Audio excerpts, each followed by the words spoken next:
শেখ হাসিনা পালিয়ে গেছে, শেখ হাসিনা নাই, শেখ হাসিনা চলে গেছে, শেখ হাসিনা পালায় না। चुनाव के बाद का बांग्लादेश इस वक्त गुजर रहा है एक दौर से जहां है अस्थिरता, चिंता और अंदर ही अंदर चल रही किसी गुप्त समझौते की चर्चा।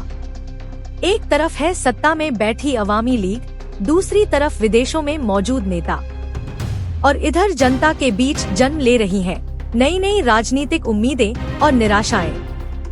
ये रिपोर्ट उन्हीं जटिल सवालों के जवाब तलाशेगी जो शायद आने वाले दिनों में बांग्लादेश के भविष्य की दिशा तय कर सकते हैं। क्या शेख हसीना भारत में बैठकर कोई साजिश रच रही हैं? हाल ही में सोशल मीडिया और कुछ कूटनीतिक विश्लेषकों का दावा है कि प्रधानमंत्री शेख हसीना भारत के करीबी कुछ निजी बैठकों में हिस्सा लेकर बांग्लादेश के भविष्य की राजनीतिक रूपरेखा तैयार कर रही हैं। -2 थ्योरी की चर्चा के बीच यह बात भी सामने आ रही है कि शेख हसीना खुद को सुरक्षित किसी विकल्प को तैयार रख रही हैं। सवाल उठ रहा है, क्या भारत नहीं चाहता कि बांग्लादेश में नई लीडरशिप आए, लेकिन सत्ता फिर भी अवामी लीग समर्थक ताकतों के हाथ में ही रहे? अब बहस इस पर है, क्या शेख हसीना खुद ही किसी नए राजनीतिक षड्यंत्र की राह पर चल पड़ी है? क्या लंदन में बैठे तारेक जिया अब समझौते की राह पर हैं? लंबे समय से लंदन में रह रहे बीएनपी नेता तारिक रहमान अब हाल ही में बहुत नरम लहजे में बात कर रहे हैं। कुछ भरोसेमंद सूत्रों का कहना है कि शांतिपूर्ण सत्ता हस्तांतरण के बदले अवामी लीग के साथ किसी अदृश्य समझौते की कोशिश जारी है।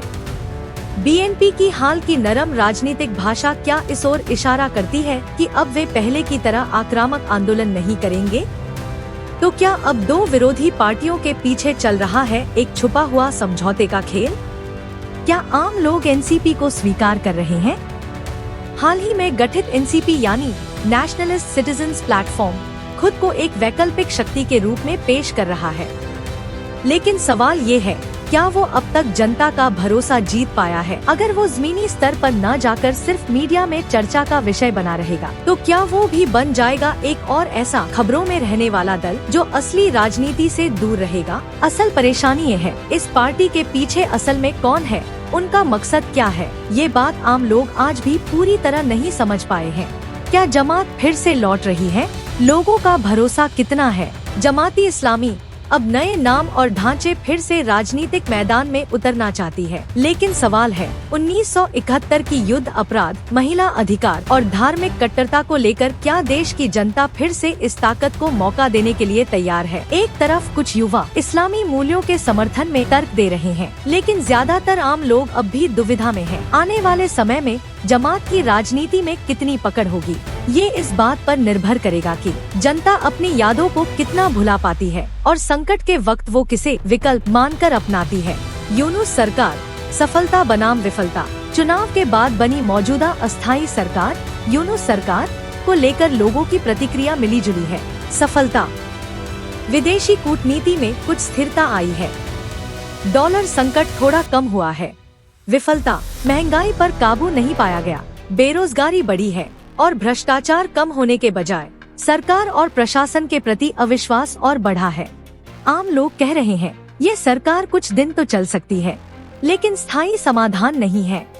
भविष्य की राजनीति, बांग्लादेश किस दिशा में जाएगा? आने वाले चुनाव को केंद्र में रखकर बांग्लादेश का भविष्य तय होने वाला है। बीएनपी और अवामी लीग की टक्कर में आखिर क्या मोड़ आएगा? क्या कोई तीसरी शक्ति उभरेगी जो सत्ता संतुलन को बदल सके? जनता क्या पहले की तरह वोटिंग में उत्साहित रहेगी या निराशा में फिर लौटेगा बायकॉट कल्चर? लेकिन सबसे बड़ा सवाल ये है, क्या देश की नेतृत्व की चाबी जनता के हाथ में होगी या विदेशी ताकतों के इशारे पर बदलेगा बांग्लादेश का भविष्य?